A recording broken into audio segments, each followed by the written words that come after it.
Good evening, everybody. Will Cooper here in the Sereno Cigar Company studio. Happy Thanksgiving. It is after midnight here on November 24th, 2017.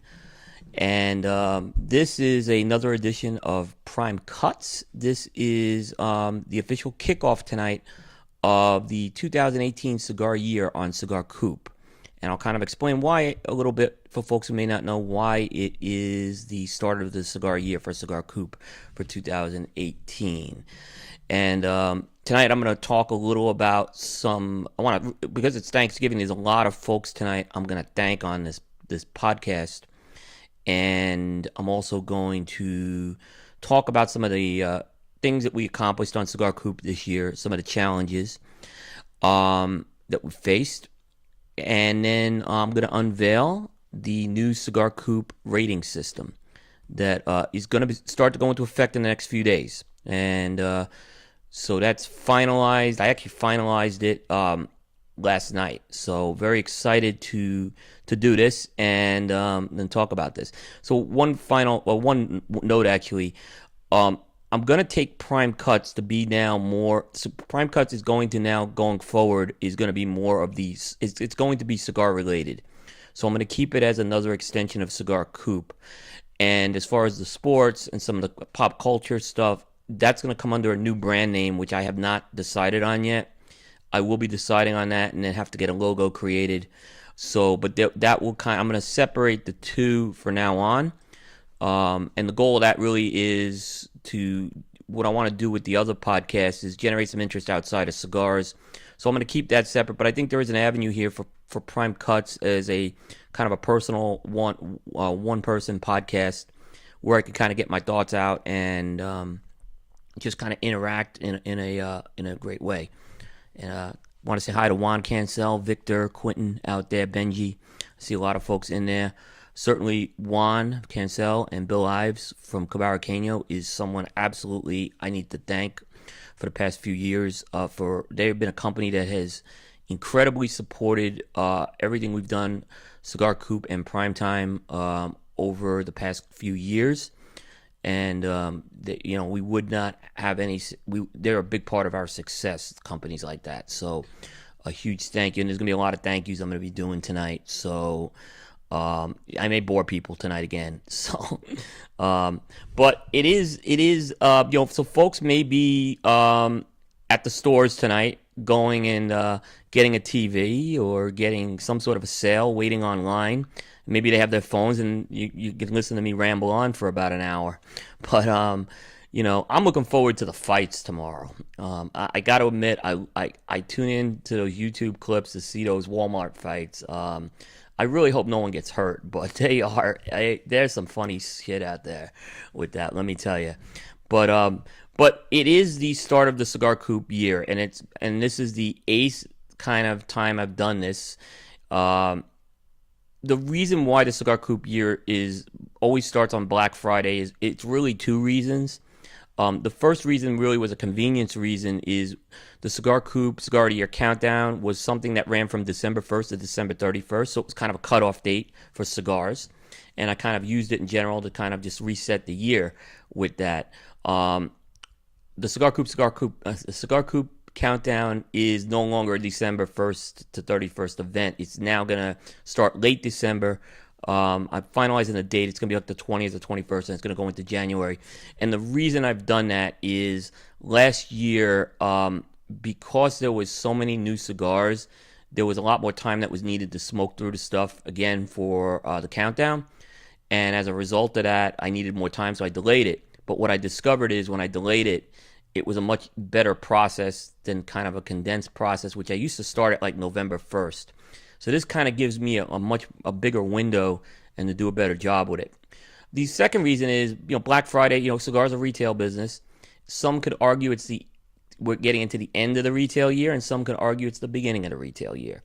So I kind of look at it maybe as a beginning of the retail year where retailers really look and see if they look at it from a fiscal standpoint, maybe they look at that.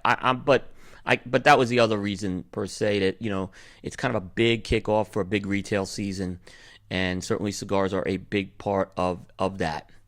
Um, but there's a lot of folks I'm going to thank tonight on this podcast, and then like I said, I'll unveil the ratings in the second half of this.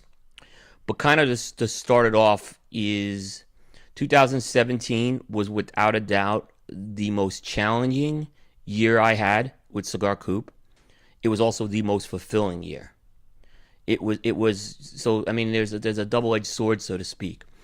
And really, when you kind of go back, the 2017 year started off, and I think it shocked a lot of people when I made the announcement in late January that Cigar Coop was going to go independent, breaking away from our partnership with Stogie Geeks.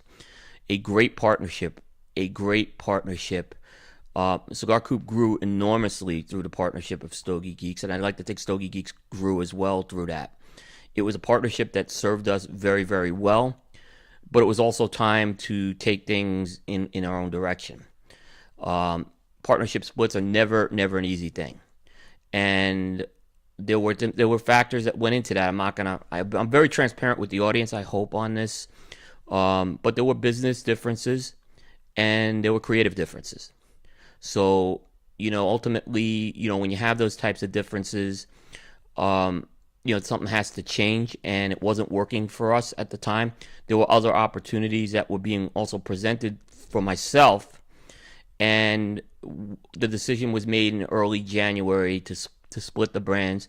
It was an amicable split. It was not a messy divorce by any means. I like to think, I'll thank Paul Asadorian. He was tremendous during the transfer, tremendous. He went above and beyond with a lot of the stuff that I'll talk about tonight, that we needed some support as we moved on, and he was very accommodating to that. And I'd like to think there were some things I did accommodating back as well to do that. So it was not a messy divorce, but it's never an easy thing either. I'll be straight on that. There's always going to be those moments, and taking something independent there, so to speak. But the decision was made. Primarily, with some of the creative stuff, one thing that I knew when we were going to split is Cigar Coop is a very news-oriented brand. I mean, it took a long time to build our news piece up. It was an enormous effort. It took years. It took years to cover the news. We're still, when people talk about Cigar Coop in the same sentence as Cigar Aficionado and Half Wheel, I'm incredibly humbled. I mean, it's because they do a tremendous job, both of those brands, and to have my name mentioned in there and I've heard people mention that, and I'm just like, I'm honored to do that because it was a culmination of a lot of hard work. And one thing that was kind of one of the creative differences that was out there was the future of a spin-off show we had, which was called Stogie Geeks News, which really we had a tough time justifying the ROI for that. And that was where some of the business challenges came in. But I thought it was a great format we had. It was my format to kind of get on the air and talk about news stuff, which we could not do on Stogie Geeks. It just wasn't possible. But again, we were having an ROI issue in terms of producing that show. It was a challenging show to sell because we were broadcasting live at 1 o'clock. I was doing it on my lunchtime on Fridays when I was home, or working from home, so it was a challenging thing to do, but it was a challenging sell because cigar podcasts very much require our live component. So I think there was some challenges we had with that. So I knew when I separated out, I wanted to have a news piece, and so the idea was I was going to have a Cigar Coop news podcast was originally going to be the plan, and it was going to be kind of simple. But concurrently, there were a couple of opportunities that came up that were really, really good. The first opportunity that was coming up was I had been working with the guys in Atlanta on Smooth Drawers Radio. I had an opportunity to guest host a few times. I traveled with those guys to Cuba. There was definitely a friendship going. There was talk back in August of 2016 of me joining the show. We sat on a balcony in Havana overlooking the Malecon. We talked about it. I was very interested. I couldn't do it because Stogie Geeks was a very, very, it had a lot of moving parts. But it was something I got to admit I wanted to do. And, as it came time to split, the opportunity presented it to me to join Smooth Drawers. And again, I'm going to thank Gary Layden, Nick Cirrus, Chad Potier, Val Bradshaw, They believed in me to give me a shot to do radio, and I'm not a radio host. I've learned a lot. It was certainly a challenging few months, and I'm not the easiest person. Folks will tell you either, but they believed in me. They stuck with me, and they coached me, and I learned a lot. And hopefully, I added something back as well. And I'm really enjoying doing that show. Concurrently, what I didn't expect was a call from KMA Talk Radio. They asked me to produce the news segment, and that was too good an offer to refuse. I was very lucky that the shows are not on. They don't compete with each other, so that was good news. And I was I got to thank Abe, Lady Emma, who was there at the time, and Adam K. Got to thank them. Smokin', tremendous sponsor. Abe DeBabna, tremendous supporter over the years, and now a sponsor of Cigar Coop. It was a great opportunity, and both KMA Talk Radio and Smooth Drawers could not have been more accommodating me to give me an opportunity to do both of those shows on Saturday. And I can tell you, my Saturdays, my wife probably hates me now on Saturday. So I actually have a Saturday free for the first time this year to do that. So I want to again thank folks as far as that goes, because it was tremendous. But I kind of had I had a lot of challenges I had to put forward with that. And again, you can't get this thing off the ground by yourself. And once I kind of had made the decision to move Cigar Coop forward, I realized that I couldn't do a Cigar Coop news piece, because I was really doing it on 2 other brands already, and it was going to be overkill. So I was like, I didn't know what I was going to do for a podcast. And I kind of, in mid-January, I kind of had to put a little bit of it on hold to kind of get the other things on Cigar Coop going. Thanking people again, and I know my wife hates me on Saturdays, but my wife Lisa, who folks may know as Mrs. Cigar Coop, she does exist, by the way. She was absolutely tremendous on this, right? I mean, tremendous. And she really helped spearhead a lot of the other things I had to do to kind of get, because Cigar Coop really wasn't something that could just operate willy-nilly. It was very complex in terms of going every day. I mean, and then I had to think of a podcast. So with Stogie Geeks, we had a great, we had a good infrastructure in there. We had a support staff for production. We had a support staff for the financials, and we had a support staff for the IT thing. So as I was going, as this transition was happening, why I thank Paul a lot is because, it wasn't like once we decided to split, he kicked me out the door, and it wasn't like it was a hard negotiation. He was tremendous in terms of he didn't rush me out on that, and really was okay. But so the first thing we had to do is I had to establish I had to take care of our sponsors, and our sponsors were great. So I had to take care of the existing sponsors. I had to come up with a whole new advertising structure that would fit Cigar Coop, and I had to come up with a whole new back-end office system to support all those things, having an invoicing system, having a contact database, and I'm really bad at that stuff. And my wife worked with me on that. She consulted a few folks. She brought in a business person to help us out with that as well. And what I was really impressed with was I kind of just said, this is what I'm doing on Cigar Coop. Go and figure this thing out. I mean, because I couldn't do it by myself. All right. And what they did is they came up with a back end system that supported the way Cigar Coop operated as a business, or was going to operate it as a business, which was really important. We had great support again when we were part of Stogie Geeks, but it was a little bit of a round peg square hole thing because Cigar Coop was such a different animal. So that piece we got that whole piece in place. The second piece that had to be put in place was a IT. We needed to have IT hosting. Again, Paul was tremendous. He let us continue to use the servers, and that was fantastic to so we can continue to operate. I wasn't under the gun to do that. I was able to find local company here in the Charlotte, North Carolina area, and we got that piece going. Again, they gave us a tremendous being a local business in the Charlotte area, actually Union County. Tremendous deal we got on whole a server and an IT support system. Again, we needed to make sure, and this was a I could tell you this was one of the toughest things I had to work through to find the right fit, because Cigar Coop's an e-business. That's an old term, but it's a term that is very, very important to us, right? Because we're up every day. We have to be up we publish every day. We can't be down. And we're a small business. To get that type of support, I contacted a company called Sad Cactus. They gave me a great plan to meet my needs. They gave me the type of support that I needed, and they basically moved the servers for me without having to blink an eye. And Paul was great, because there were things that had to be done on the Stogie Geek servers to move it over. So again, folks really helped out there tremendously as well, because without that part, it just it wouldn't have happened either. And I got to just thank our audience too, and our viewers, readers, because they were tremendous during this transition, and there was a lot going on. And on adding a complexity layer, I traveled to the Dominican Republic, Honduras, and Nicaragua during this transition period. So probably wasn't the best time to travel.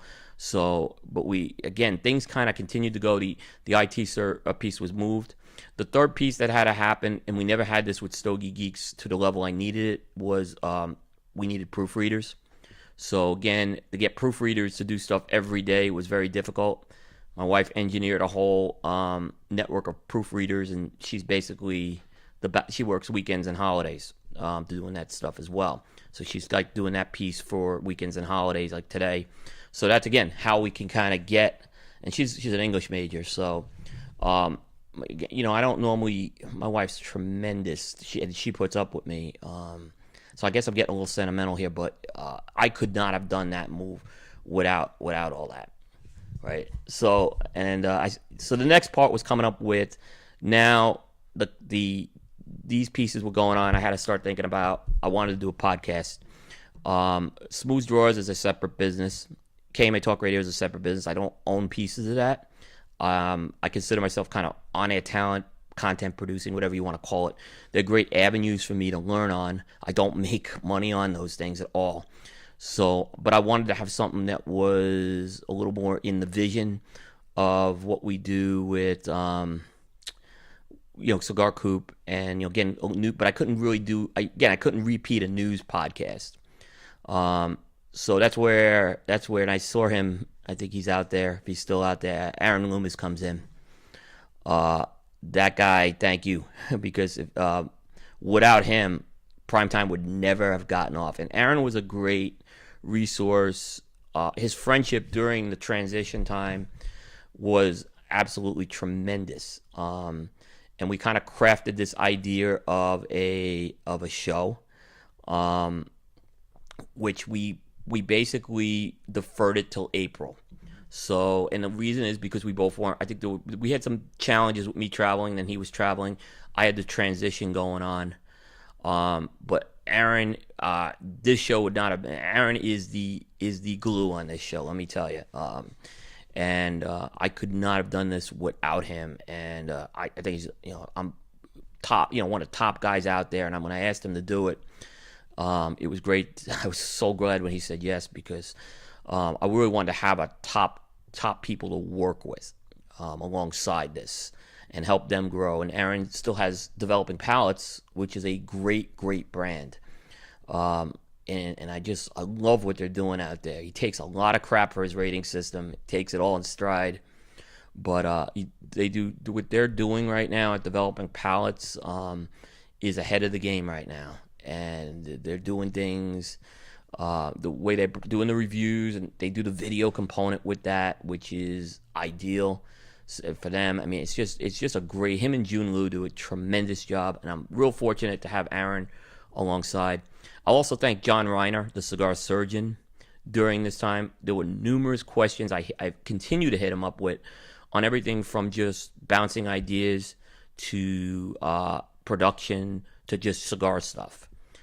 He was, and I'll thank Dave Burke as well from Cigar Jukebox. He was another great resource. If you haven't, so again, these guys were thanking people on Thanksgiving. I'm real grateful. and we came up with a show. Aaron and I, the show comes out April 13th. I didn't know what to expect. I had never produced a podcast before. I I was more nervous that night than I probably ever was. We had Casey Hogan on, who was a friend, but he's still, we want to make sure it was welcome, and obviously we provided, I think, a good podcast experience. That's still the numbers were tremendous on that show, and it's still, and now we're 30. We're going to be hitting 32 shows. I mean, so the idea is, the idea with this, we just did we had a great start with that, and these guys I got to thank. Along the way, kind of in the middle of this whole transition, I'm watching a video one night of this guy in Texas. All right, and I've seen videos with this guy before, and he's in the humidor. He works in a store, which is Michael's of Tobacco, which now is a sponsor. And I'm watching it. He's doing this video on Cigar Hall of Famers, and I don't know. There was something about that video. I watched it, and I kind of sent him a message back, just complimenting him on the video. He sends me a message back, and we start chatting. And he says, "Hey, he knew I was starting primetime, and he said, hey, hey, you want to do something? You want to do something with this Cigar Hall of Famers?" He kind of wanted to expand on that thing a little more. And I'm like, well, I need a backup host, because Aaron may not be able to do it every week. Let me give this guy a tryout, right? And I was debating doing a Tuesday night show once in a while to have that. And we do this show, and I just decided I branded it Special Edition, which was everything that didn't fit into primetime. The guy's name is Bear Duplessis. And we do this show, and he was great. He was tremendous. I mean, and I kind of said to him, "You want to do this again?" And he's like, "Yeah." I said, "You want to do this like regularly?" And he's like, "Yeah." And then Special Edition was born, which is kind of served. It's kind of evolved that show. It's a little off the primetime thing, and for the most part, it was the idea. It evolved into, I'd say, our cigar news magazine type show, a little more in-depth things. We go a lot in depth from the length of the shows. I do like doing the long shows, by the way, and they actually get better numbers than when Bear and I do a shorter show. Aaron and I, we try to keep it to the 2 hour, the 2.5 hour mark. We've gone over a few times, but but that show, Primetime has its format, and I think Special Edition has another format, and we put some guests on from time to time as well, because we sometimes can't fit them in on there. So, I got to thank Bear, because Bear helped tremendously. Anything I've asked of him, again, to have guys like Aaron and Bear, and we've done a few shows together now, and I think they've gone great as a 3-man team. And at times we have 2 men, and it's worked. I mean, we've done 16 special editions. So, if you count in the shows, 47 shows since April. I would have never thought, and we got every one of them on the air. I had a couple of issues early on starting the show. I learned it's more challenging to start a show on time. I learned from that. I think we put some processes in place, and we've been very good about starting that on time. That's my pet peeve. Because I think it's so important to capture the live audience. And the thing is, we had to put the show. The other thing is, I'll be honest, I really wanted to be back on Thursday nights for whatever reason. So, but I think Thursday nights was the prime real estate spot. That and Saturday mornings, I think they're the best spots to do a cigar podcast. And we actually went with a 10 o'clock start for prime time, and we went with a 9:15 start for Special Edition. Kind of just worked out that time. And really, and that's because we're all in different time zones. But it's helped us out tremendously, because we reach people that normally have not gotten a podcast. And the live element with a cigar podcast is you have to have a live element out there.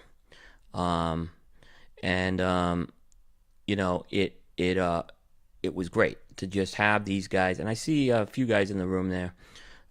Thank you, everyone, for just tuning into my blabbering here. I don't know why why aren't you guys out shopping? Okay, why aren't you guys battling people for TVs or something? Listen to me, but so it was really good. There was a big blunder I had, though. and this one I'm going to put really on me. But there was some challenges this year at IPCPR, and this was not my best IPCPR I had. It was my worst IPCPR I had, covering the IPCPR trade show. I'll put it down for poor preparation on my part. Not saying no to people, trying to wear multiple hats. It did not work. Part of it was I was trying to wear the Smooth Drawers hat and the Cigar Coop hat. Part of it was I went and took way too many appointments, and there were people I didn't get to see, and I tried to fix it from the year before. I made it worse.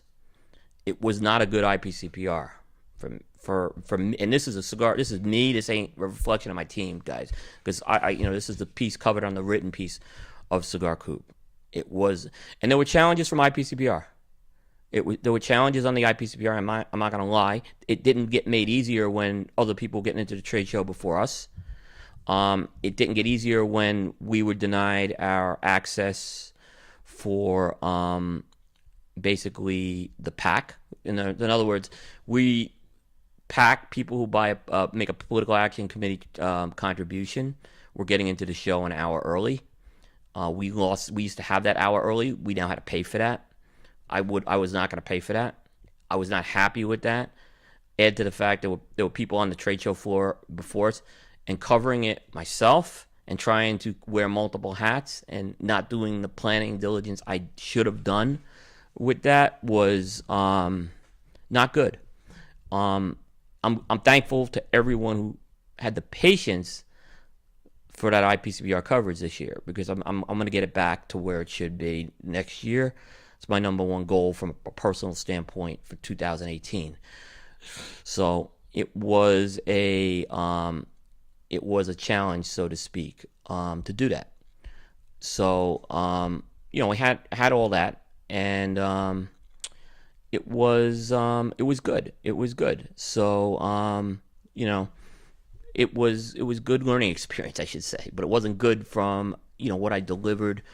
And I gotta say, thank goodness again for Aaron Loomis and June Liu from Developing Palace, who gave me photos to have access to, because there were photos I didn't get this year, a lot.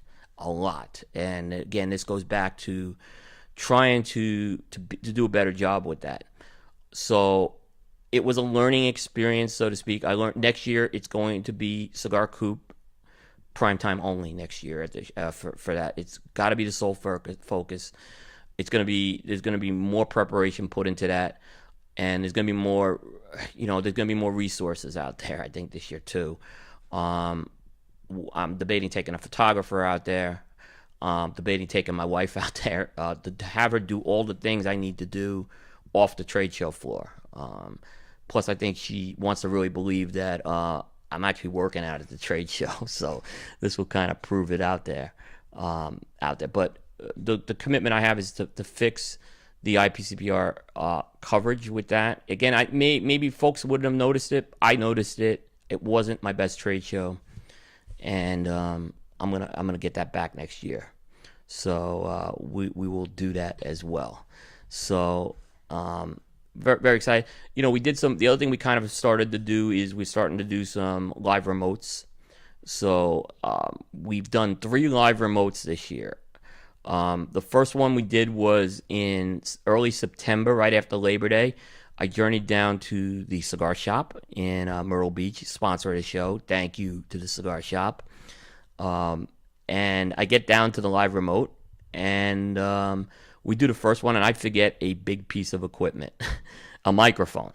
Okay, and we don't use just basic USB microphones here, so I go into a complete panic before the show, and it was actually a microphone / headset, and lucky it was someone in Best Buy who gave me a workaround, because they did not have the microphone headset I needed in Myrtle Beach, and my wife was literally about to drive down with that headset. That's how we were so dead to do that show. So that was my first learning experience of doing that remote. The second one is we did, Bear and I went to La Zona Palooza, and we did the microphone there. We've had some challenges getting a a multi-microphone hookup. It's been a little bit of a challenge with some of the equipment we have, which is very good equipment, but it's a little challenging because had a little help from Adam Kay of KMA Talk Radio, who's now fixed some of the problems we need to do that as well. But we were able to get that because we still worked a 2-microphone show. Aaron dialed in remote that night. That was 7 interviews that night. We're incredibly proud of these guys because normally we like to plan out the show. We're not scripted by any means, but we do have a structure. We did not know who we were going to have on that night. I had no idea how that was going to go that night, and tremendous job. And then Aaron the following week goes to Corona Cigars up to Jeff Borschowitz's office. We interviewed Jeff Borschowitz. He ran the remote from there, did a tremendous job with that. Couple little glitches we had. He had a little scrambling to do right before, but he did a great job. That show did very well. And we'll have more live remotes going forward, and we're going to have more equipment upgrades doing that to really leverage that. So, again, a lot of thanks to Aaron and Bear again, because these guys are the foundation for these shows. Would not be possible without these guys. I know I see Aaron out there, so I'll have to say something bad about it. So that was really the Cigar Coop year in a nutshell. Like I said, there's some challenges we had, but we had great support, and I think a lot of great friends in the media industry certainly as well. So we're actually going to move into what I'm going to announce with the new Cigar Coop ratings tonight. And I see that Joe D's out there from Stogie Geek, so hopefully he won't be too mad. But I think it's nothing but positives that we're going to build on because we on the rating system tonight. So because we are changing some things away from the Stogie Geek system, or at least Cigar Coop, the written piece is. So it's kind of really more me is changing that piece for what I write, because I'm the writer for Cigar Coop. So it's more me changing this piece on that. I don't want, and this kind of reflects the writing that I'm doing on Cigar Coop, and I'll kind of go through a little bit of the history with that, how I got to this point, and why I had to make some changes there that I thought. So I'll kind of just start this off. We're gonna do a PowerPoint presentation tonight. Oh boy, at 12:30 Eastern time. Okay, this was 2010 with Cigar Coop. This is how the ratings looked when I formed Cigar Coop in August 15th, 2010. Did not know this was going to still be around today. And I had this, Cigar Coop was never even intended to be a review site. It was intended to be it was a blog. It was a blog where I was writing about experiences about the 2010 IPCPR. It kind of morphed into reviews. So I started doing reviews, and a little bit of a rebellious piece. And I didn't really, this is starting out new. This was winging it, so to speak. I said, well, cigar, the 100-point system, I'm not going to do it. I'm not going to do it at all.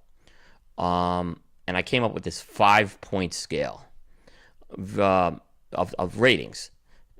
Starting at 1 was a pass, because meaning I pass on the cigar. I'm not going to do it. See what you think. Kind of try it. See if you like it. 3, nice to have. Something you definitely want to smoke. Smoke regularly. Memorable.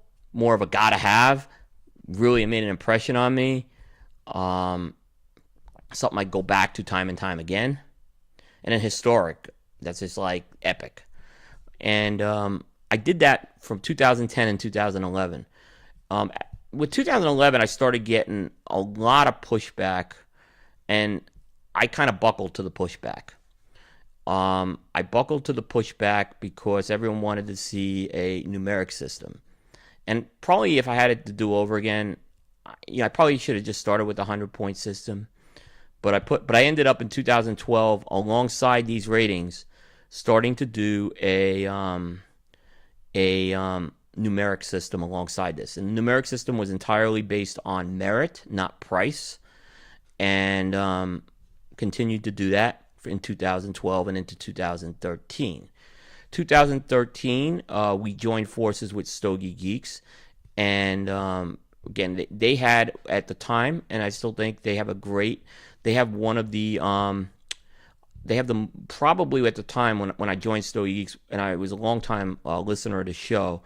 They had come up with a very, very, what I considered more of an innovative system at the time. Their system was different. This is what I'm calling second generation, because we adopted this, where they looked at rating a cigar based on different value points, and actually how, not just how good the cigar was, but incorporating a value statement into there. And they have, these ratings were pretty awesome there. They start out with long mulch. Sometimes you've heard that is throw it off the boat, which was the Stogie Center equivalent. Namely, we used to say in the old shows, we mulch the cigar. We mulch it, when it was bad. Angler, which is kind of something, you smoke it, maybe when you're fishing or something like that, and not something. Try one, fiver, box split with a friend, box worthy, and then the Fight Chuck Norris, which is probably the most popular rating, and the Oasis, which is, you crawl across the desert.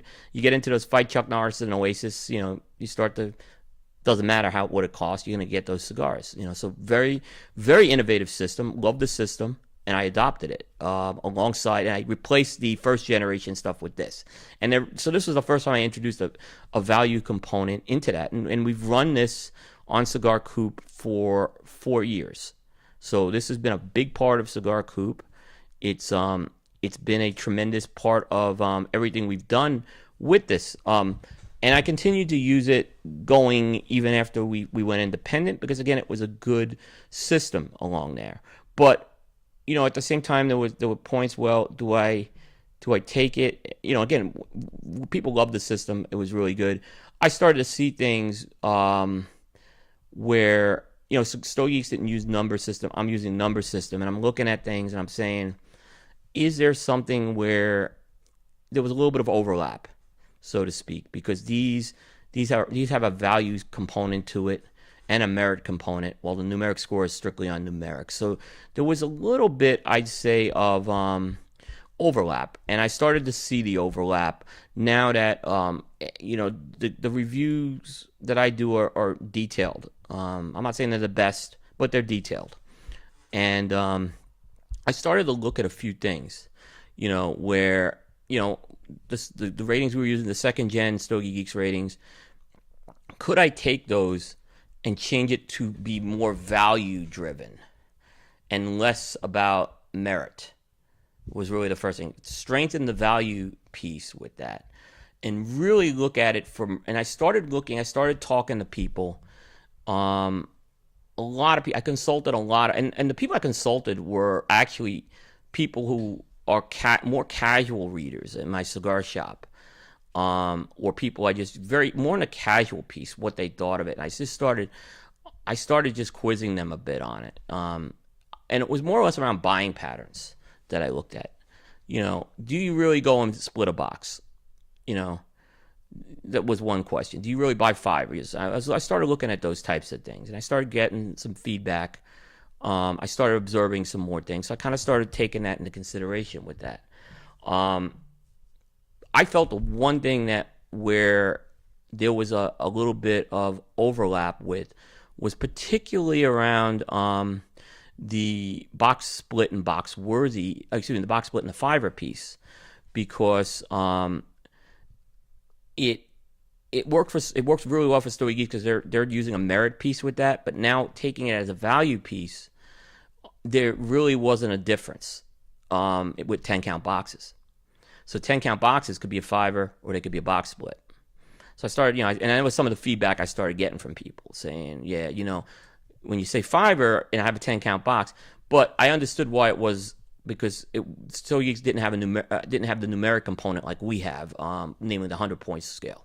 So I started looking at that. I also started asking, how often do you actually split a box? Was one thing I started asking people with, and wasn't that often.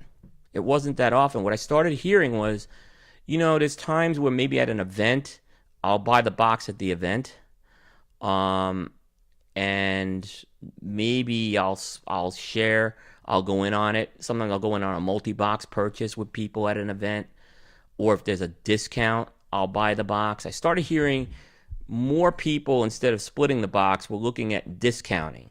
and looking at things to say they wanted a little more value to make the decision to buy a box. So I started looking, so I started getting that piece was there. I asked about fivers, and unless there is a 5-pack, something being sold as a 5-pack, people aren't buying 5 cigars. It was more like they're buying buy 4, get 1 free, buy 3, get 2 free. That's how they're getting 5 cigars. So I started getting that piece was coming in there as well. Again, just things that I just wanted, because again, I'm looking to make this more of a value piece. This is not a indictment or anything. It's just that's what I was looking at. From the manufacturer end of things, the Try One was considered a poor rating, and it really wasn't meant to be that. You're still telling people to smoke the cigar. And there was a scenario that happened last year with the Try One that kind of started triggering a lot of this, and it was around the Davidoff Royal Robusto that was released, which was an $80 cigar, which scored a 93 on Cigar Coop. But it was an $80 cigar in a 10-count box, $800. That was a very, but unless it's an Oasis level cigar, you can't go tell someone to go buy a box of these. It did not make sense. So, but putting a Try One rating on a 93 rated cigar, there was a little bit, I just felt that because the rating was considered poor, not that it was the wrong thing to do, but because it was considered poor by the perception, and you have to try to convince people that wasn't the case with that at all. So there needed to be that. I also felt there needed to be a difference of trying a cigar and buying a cigar. Namely, maybe get a sample of it first versus, I'll go buy one, right? So I started seeing that as well, I also started seeing that there were buying patterns. Some people would either buy one cigar or they would buy multiples. And usually the multiples are in 2 to 3. Maybe occasionally they'll look at some of those, but really in the 2 to 3 range is what I started seeing as a buying pattern. Like if the cigar is well priced, they'll pick up a few more of those, and as opposed to like if it's a $20 cigar, like the example I'm looking at, I'm with my son today in the cigar shop, and the new Camacho diplomas are out, $20 coffin purchase, right? Well, probably people are not going to buy 2 or 3 of them to start out with. They're going to buy one of those. But they're gonna, and also, it may be good enough for them to buy that cigar, right? As opposed to trying a sample, which they may not be able to get. So I started looking at that. I'm like, well, there's definitely a difference in buying. Again, looking at this more, strengthening the value prop a little more with this. I started looking at that as well. The audience wasn't connecting with the angle rating, is what I found. I thought I understood where it was, but I kind of felt it was a little confusing to folks. It just wasn't clicking. That was the one rating I kept hearing back. I don't understand that one. Aren't you saying just try one, or isn't it lawn mulch and you're just smoking lawn mulch on? Well, so I kind of got a little bit of, again, with that. That was one. Lawn mulch in general was a hard sell because it was considered, you're saying throw it and mulch the cigar or throw it off the boat. It had a great, I think it worked for the podcast real well because it provided a little bit of a realistic human element.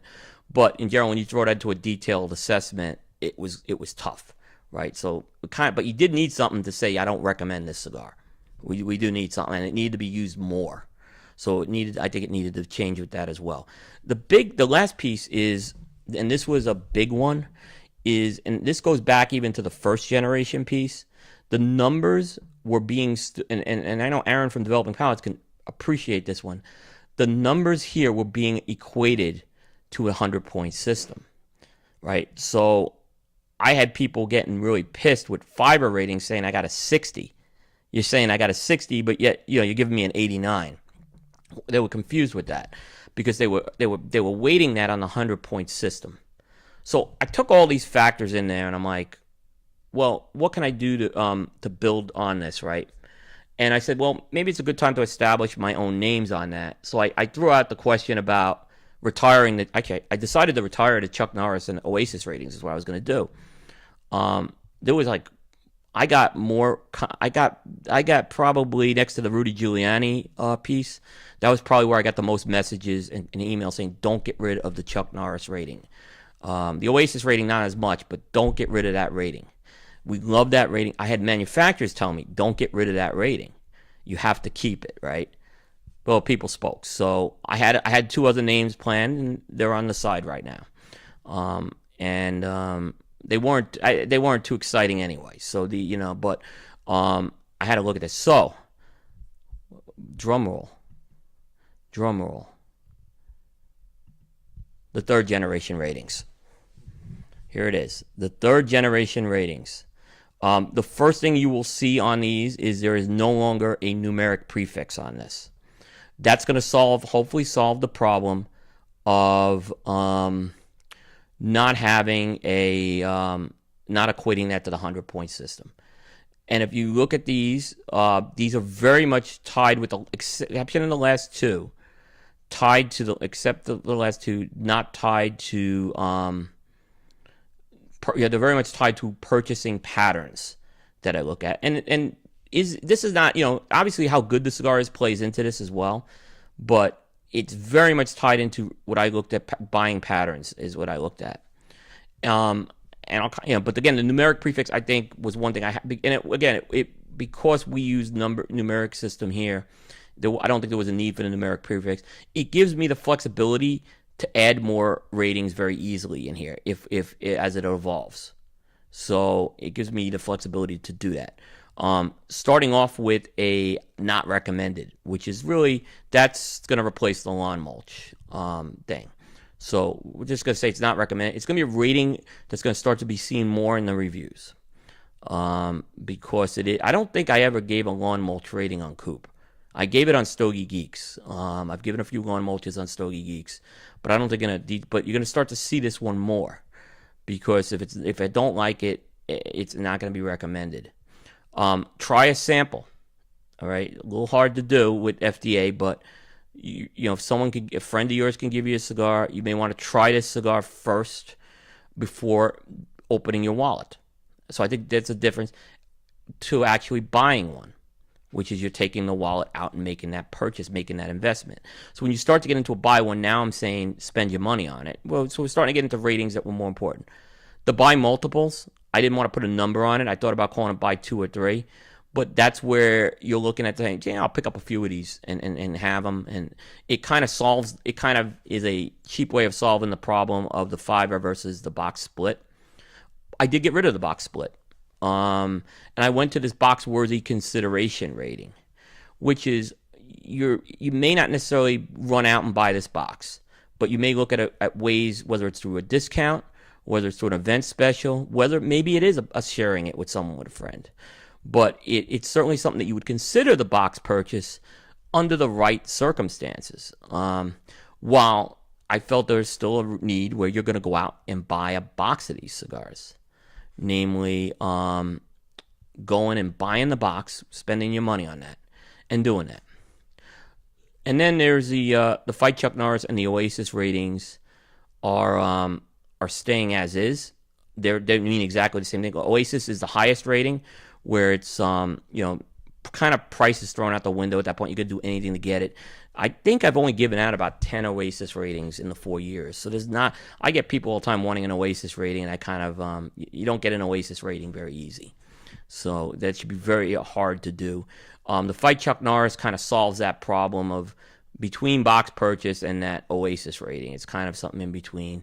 And those ratings will stay there. So those are, and there may be more that I add along the way. I may tweet, but it kind of gives more. I think it's gonna. Hopefully, it's something that's good. It kind of gives us a little bit of a different way to do things.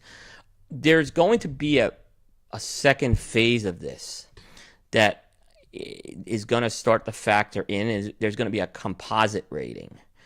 That's going to kind of use the value. It's going to combine this value prop with the numeric score. So it's going to give it's going to basically give an adjusted 100-point score. But I'm doing a few things. I'm leaning towards a different approach than putting out the number on that. Maybe putting in a more of like a college A, B, C, D, E, something like that. But that's not flushed out yet, and that may not be flushed out till early next year. But these will start with the cigars that are eligible for the 2018 cigar year. And I'm pretty excited about that, because that will be that will give us, we'll see how it goes. I actually have been working with this for about 2 months. And if you saw an episode we did a few weeks ago on primetime, and I should remember the episode, and I don't. Shame on me, but we and thank you, Joe D, for the kind words as well. I mean, again, we really appreciate that. I certainly respect everything. This was not like an indictment, but I had to change a few things. So thank you, so Joe D from Stogie Geeks, who's in the room tonight. So that's great. Means a lot. So, but I think it's like I said, and I think it keeps a little bit of our foundation because we had such a strong relationship. The relationship for a long time we've had with them, with Stogie Geeks. I think it keeps it. We didn't kind of throw it out the window. We kind of, all right, again, we as I in this case. I think it needed to be adjusted for what we're doing a little differently. So I think it's all good. One thing is I think we all have to adapt to change is important, and I think that's something we always did on Stogie Geeks is adapt to change as well. And I think going forward. So I think I like to say we have the heritage with that, which is never going to change with that. But these, like I said, there's going to be a few cigars you'll see with the old ratings for the next few days because the reviews haven't published yet, but they were reviewed. But anything starting with my next cycle of reviews, which will begin actually tomorrow, I'm going to be doing a cycle of reviews. You'll start to see the new rating incorporated into there. So we again really excited there. Want to just a few guys out there. Patrick, I want to say, obviously Patrick, I want to really, he was one of the guys who I think pushed back on the Chuck Norris rating. Say don't get rid of it. And I may be wrong, Patrick, but that was actually very well heard, to not get rid of it. And I think that just shows it was that rating connected with people. People love that rating. They love the Oasis rating as well, but that rating, we could not get rid of it. There was no point in just calling it something else for the sake of calling it something else. It worked, and people connected with it, and manufacturers loved it. And I hadn't really teased this too much. I think I've been telling people the Chuck Norris rating, if they asked me, it was staying. So I didn't really surprise anyone who asked me tonight. Richie Riot's in the room. Richie, man, doing some great stuff down at PDR with the PDR cigars. He's check out, Richie. He is doing a tremendous job with that piece. So, a lot of great. See, Juan's in there. A lot of great. Aaron's in there. Hopefully, I didn't put him to sleep. Steve, how you doing? Thanks. Chris Bradley, my good buddy from Charlotte, in there as well. I can't believe people are tuning into me babbling on at 190. The college thesis thing, boy. If I'm not a college thesis guy, Chris,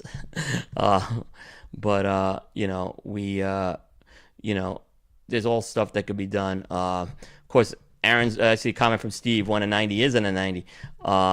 Aaron has done one of the best jobs this year on an article with that 190 is a 90 article.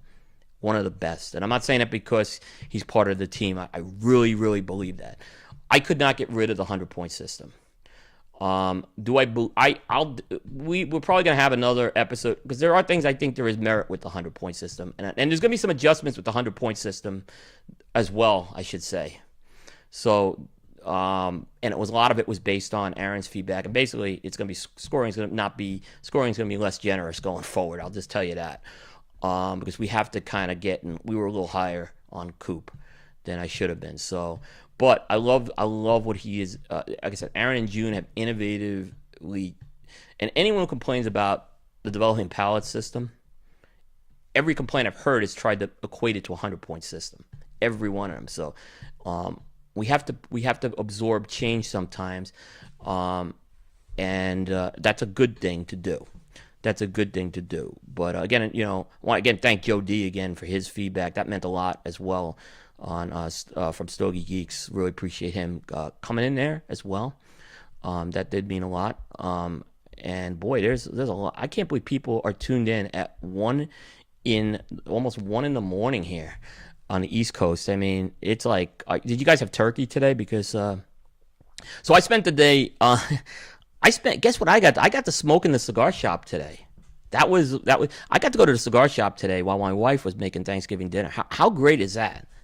Um, why? Because one is I'm not allowed to bother her in the kitchen with that. So because I kind of go in there, I'll start sampling. I'll start taking, she's cooking gravy. I'll start sampling the gravy.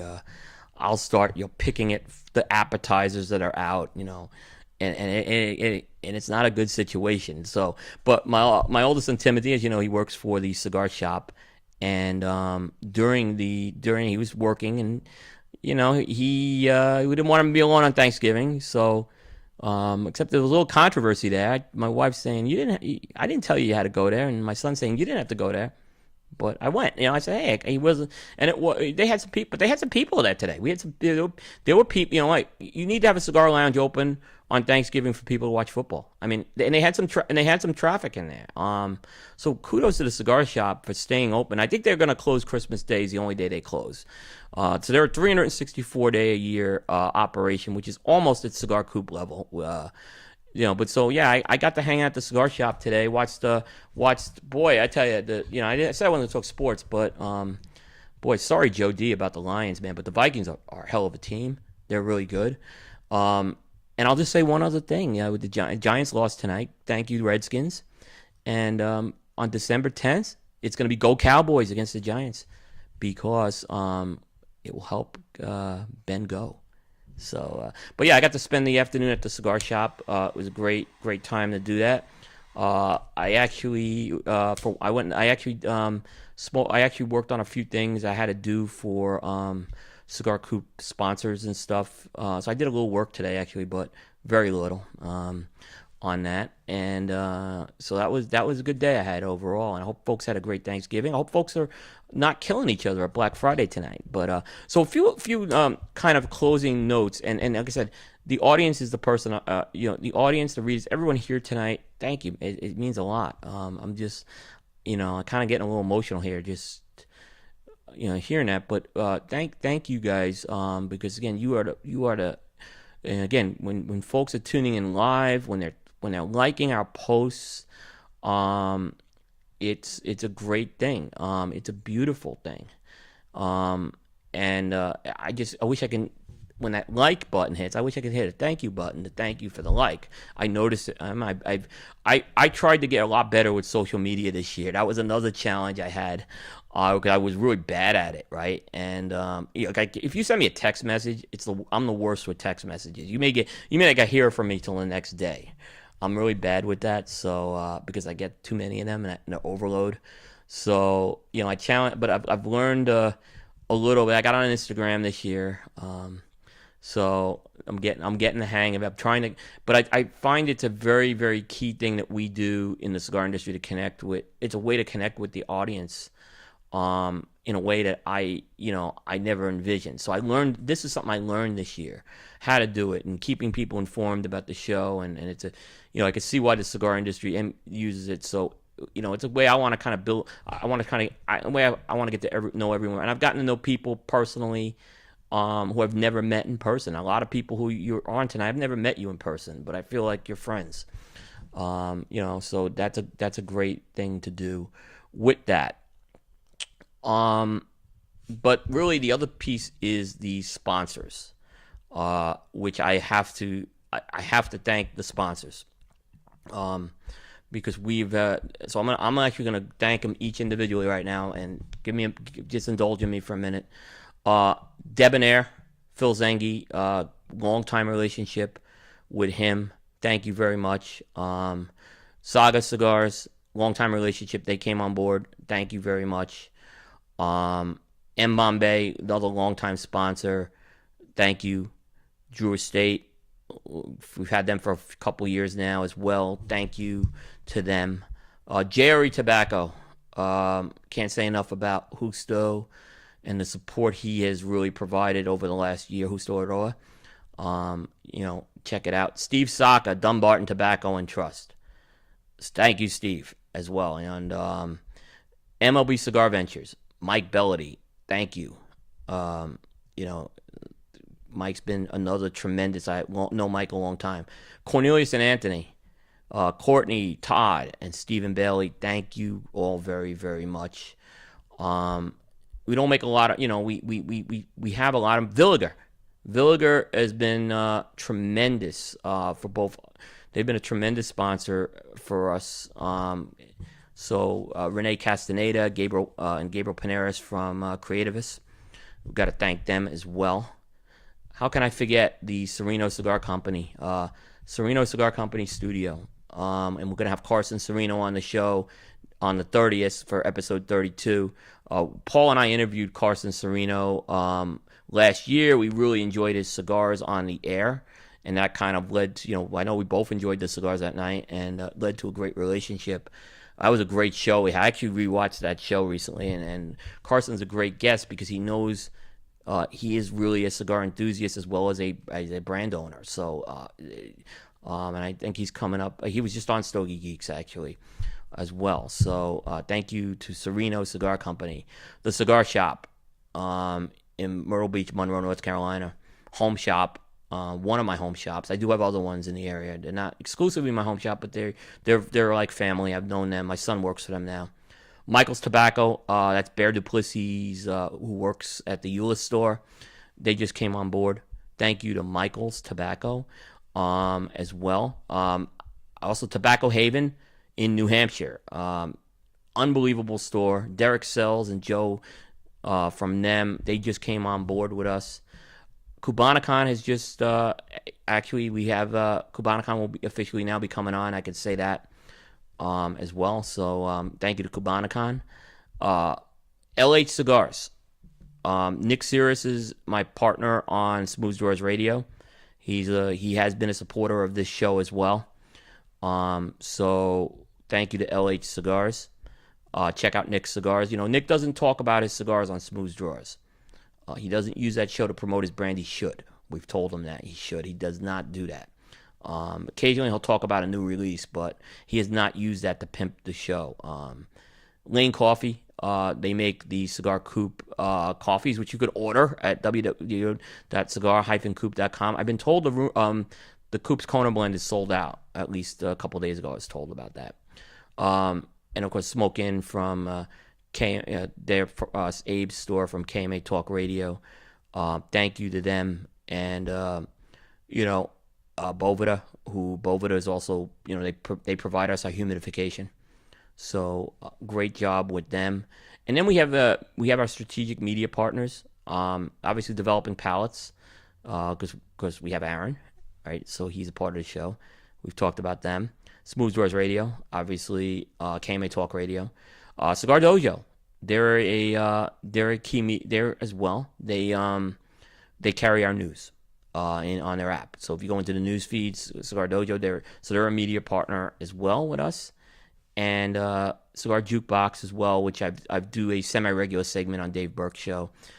Check out Cigar Jukebox as well. So a huge thank you. I can't believe there's over 100 comments, and I don't know if I'm gonna try to just look at these before we go off, and it's hard because if you've seen and followed this lead, it's painful sometimes. So, but there's a great conversation here.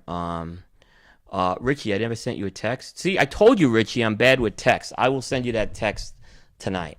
But I will get you that. Juan, you don't need to be a budget. You don't need to be.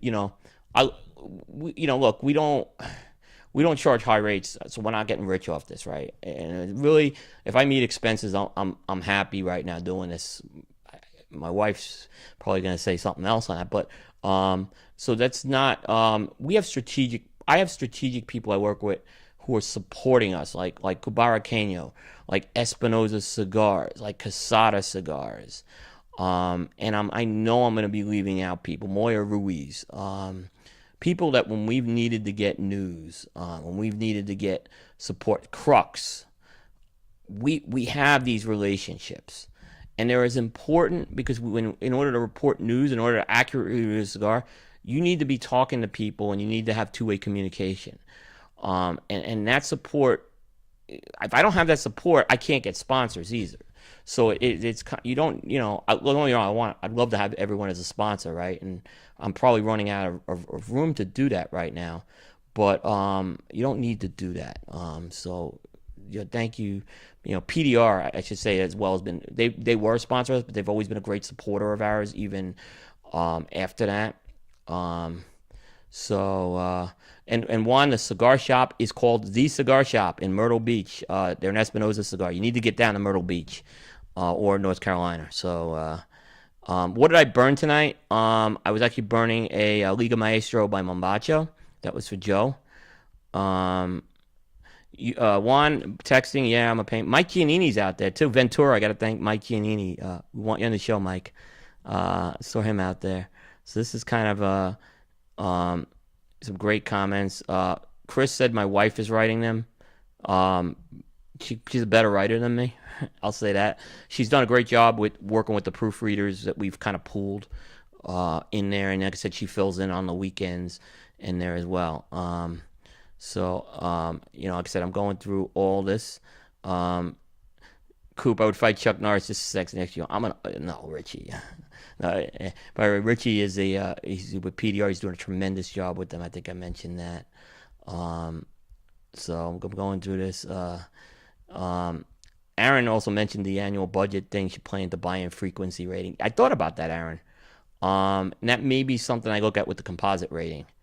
So I kind of did actually start with that too. Who knows? Like I said, that may be something I do with the composite rating. So, please say it includes instructions on how to junk punch June when people meet him. By the way, if folks who were in here tonight and you did not get a challenge coin, send me a private message. I'll be glad to get you a challenge coin. So, if you did not get one or you really want another one, or if you lost it, send me a text message. We'll get your challenge coin out. I got to get ready to order some more pretty soon, so I want to do that before the end of the year.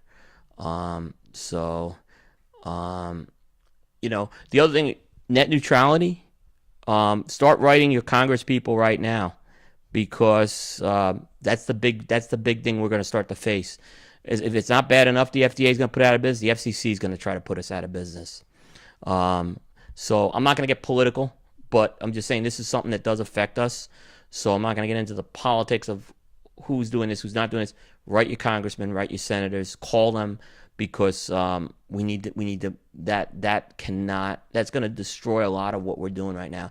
I'm not going to go into the details of it tonight. But just to say that in order to kind of produce programming at any level or content at any level, and we could be subject to censorship and costs. This is bad news for us. This was not a good way to go into the holiday week, hearing that news this week. So you definitely need to seriously get on top of that. And I don't care if you're a Trump supporter or anti-Trump. I'm not getting into politics of that. You need to get on this, and you need to get on it fast, because it could take us down, and really be a bad thing to happen. I can't say it enough. I saw Benjamin from Ventura was in the chat room, or he was in this at one point. I don't know if he still is. He created some great awareness today on the last couple on Facebook, where making people aware that this is a problem. It's a huge problem, and it was really good to see it from the manufacturer and calling attention to this. Ben comes from the media world; he understands that. So, I am just right now, really. I'm really, like I said, we really need to start calling attention to this, big time. We need to, because imagine if your ISP provider does not let you access cigar content. Think about that. Or they're going to charge you a premium to download our show or watch our show live. And that's what we're facing. So it's a real problem right now for us. And can't see, a lot of us saw this coming. So you need to get on top of that. Very important here. And that's kind of the last words I have to say tonight. Chris, thanks for contacting Patrick McHenry as well. I'm going to close this out, And want to thank everyone who was in the chat room. Like I said, if you didn't get challenge coin and you want one, just send me a message. Facebook, you can email it to me at coop at cigar-coop.com, or send me a Facebook message or Twitter message, whatever. Twitter, cigar_coop. We'll get your coin out there. Appreciate it because everyone really hung in there for this. And thank you, everyone. Happy Thanksgiving and happy Black Friday and happy New Cigar Year. Take care, everybody.